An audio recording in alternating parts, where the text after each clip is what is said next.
We are doing these programs in the prisons in India, in South India and also in United States. Have you read something about it? See, prison is in many ways one of the most horrible places to live on the planet. Whatever conveniences, comfort somebody has created is not the point, but somebody locks you from outside. That's a huge thing. That's not a small thing. One will not understand what this is unless you go there. I have spent sufficient time there. It's a different kind of suffering. It's a very, very different kind of suffering. First of all, criminal is a man. Whoever you brand as a criminal is a man who has more longing for life than other people. He wants to live. In his hurry to live, he will trample certain things because of which he becomes a criminal, isn't it?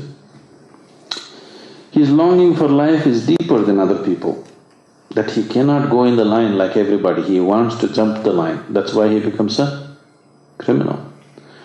So when this man is locked up, denied many things, the suffering is very, very different.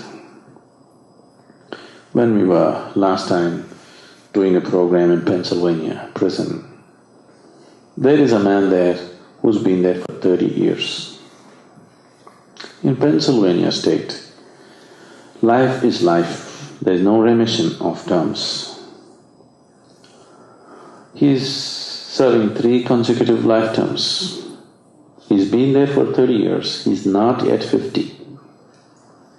Just after high school, he got into some trouble and he shot 3 men. And 3 consecutive life terms he got. 30 years he's been there, he's very healthy and fit. He's going to live for another 30-40 years and he's going to be right there. He knows that very well, no question of remission and there is no death sentence. Even if he kills another 10 people in the prison, he will get another 10 life terms. No death sentence. So this made him so violent from the day he entered the prison. So they put him in a single cell, something like 5.5 by 8 or something like this, of that size. 1 bunker bed and 1 closet, that's all. What he said was, he was all in tears and he said, 30 years of my life, I have never sat down in one place, I am unable to sit. 30 years of my life, I just walked up and down these 8 feet like a wild animal because I could not sit.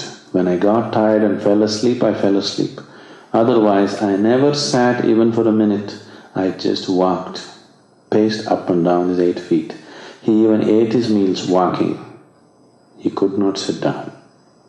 He said, for the first time now, I'm sitting and I'm sitting joyously. 30 years I spent like a wild animal. Now at last I can sit like a human being. It's not a small thing. You won't understand unless you are there with them. The suffering it's a different kind altogether. So now from the prisons of India and United States, we have over 2,000 poems written by the inmates. The moment they start meditating, they burst forth into poetry. This prison poetry is going to be published in the next few months. Such wonderful poems they wrote, so touching.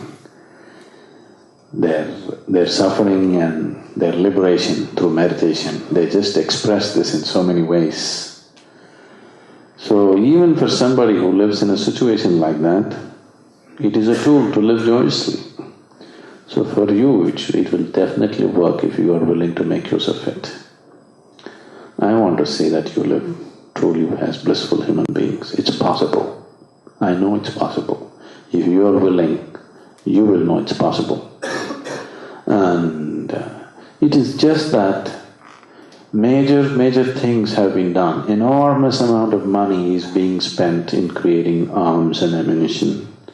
Enormous amount of money is being spent in tobacco and alcohol and pleasures and entertainment and everything. But never before has humanity, except when somebody like Gautama came, the king, the Ashoka, dedicated huge sums of money to spread the meditation in the country. That's why Gautama became popular, because the king took it up.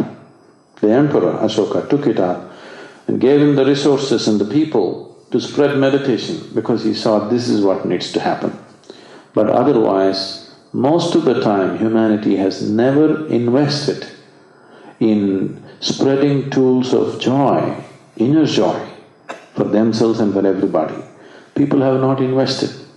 Many wonderful yogis have come, many wonderful sages and saints have come, but the necessary support did not come.